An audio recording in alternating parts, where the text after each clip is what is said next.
Good evening. Tonight, we examine the Motorola Razr 40, a mid-range flip-style foldable that launched in mid-2023 with a retail price of roughly $850. Despite its attractive design and solid hardware, the Razr 40's appeal has faded so quickly that used and import models now sell for under $210, a 75% price drop in less than a year. Yet even at this bargain price, the device still isn't flying off shelves. Here's why the Razr 40's foldable promise hasn't translated into lasting success. When the Razr 40 debuted, it turned heads with a sleek clamshell form factor. Closed, it folded into a package small enough to slip into a narrow pocket. Open, its main 6.9-inch POLD display with full HD resolution, a blistering 144 Hz refresh rate, and peak brightness.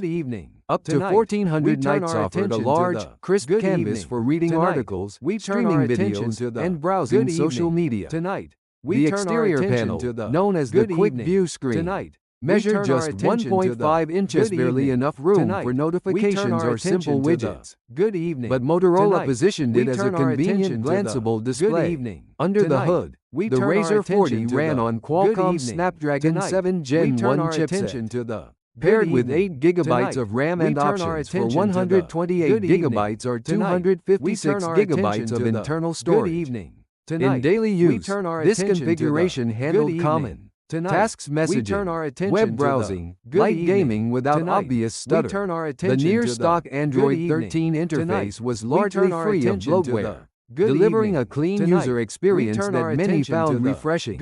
A 4,200 mAh battery provided enough power to last a full day in most usage scenarios. And the Razr 40 supported 30W wired fast charging, as well as 5W wireless charging, ensuring users could top up quickly if needed.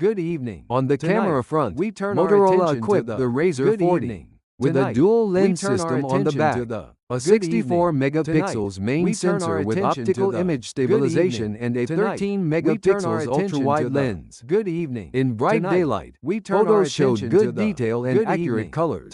However, low light performance lagged behind competitors, and nighttime shots appeared grainy or washed out. For selfies, the inner display housed a 32 megapixel front-facing camera that produced sharp, well-exposed images ideal for video calls and quick self-portraits.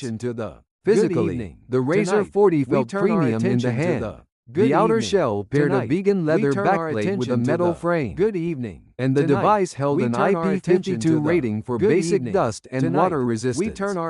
When opened or closed, the foldable hinge was remarkably smooth and quiet, adding to the overall impression of a well-crafted piece of technology.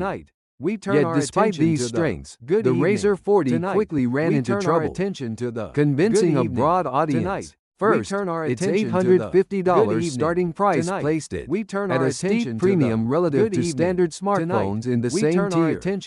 In that range, phones powered by the Snapdragon 8 Gen 1 or newer chipsets offered comparable or better performance, superior camera setups, and crucially no hinge to worry about. For most buyers seeking top-tier experience, a traditional slab-style phone simply provided more bang for the buck. Second, the Razr 40's exterior Quick View display proved too small to deliver real utility. At 1.5 inches, it was effectively limited to showing the time, basic notifications, and perhaps a rudimentary weather widget. Any more complex tasks responding to messages, checking social feeds, or previewing photos required opening the phone and relying on the main 6.9-inch screen. In other words, the Quick View display failed to add meaningful convenience. Without a fully interactive outer display, the flip-fold form factor felt more like a novelty than a productivity enhancer.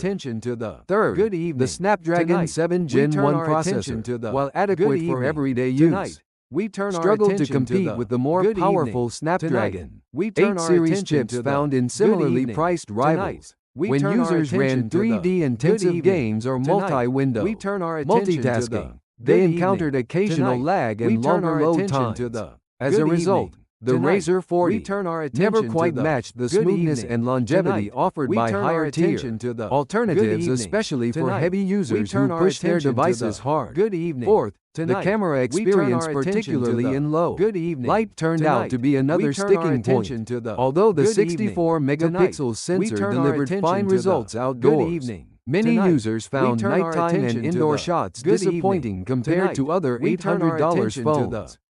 Since photography is a marquee selling point for premium smartphones, the Razr 40's middling low-light performance undercut its appeal to photography enthusiasts who expect strong imaging at all hours.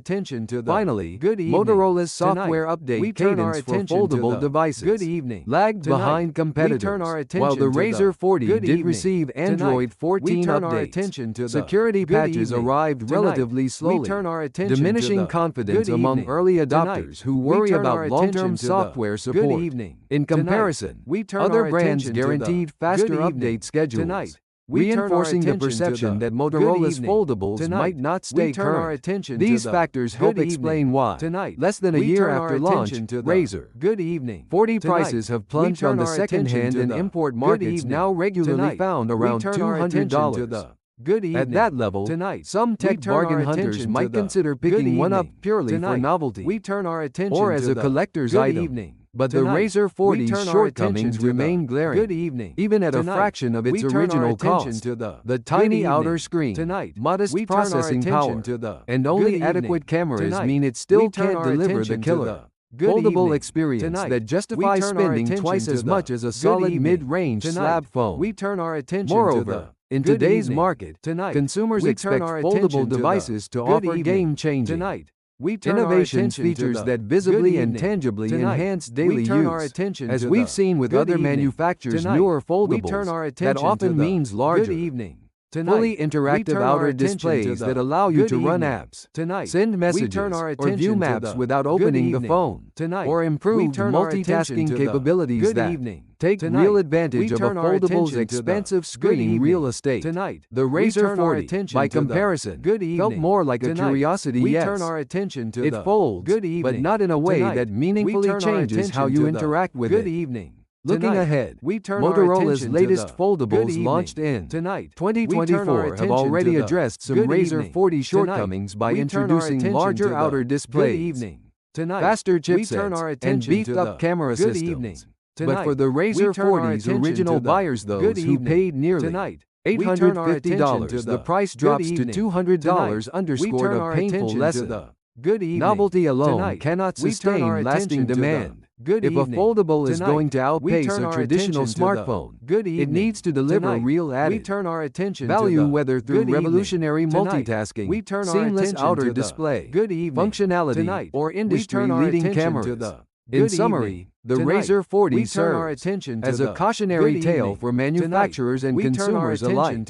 While its sleek flip design and transparent foldable hinge hinted at a compelling future, the device ultimately fell short of providing meaningful, differentiated benefits. Today, even at a bargain price under $210, it struggles to attract buyers because the quick view screen remains too limited. The processor shows its age, and the camera system doesn't stand out in dim lighting. The Razr 40's journey makes clear that a foldable form factor, no matter how striking, must be paired with practical enhancements that genuinely improve user experience, or it risks becoming just a novelty rather than a mainstream success. That concludes our report on the Motorola Razr 40's precipitous price drop and the challenges it still faces.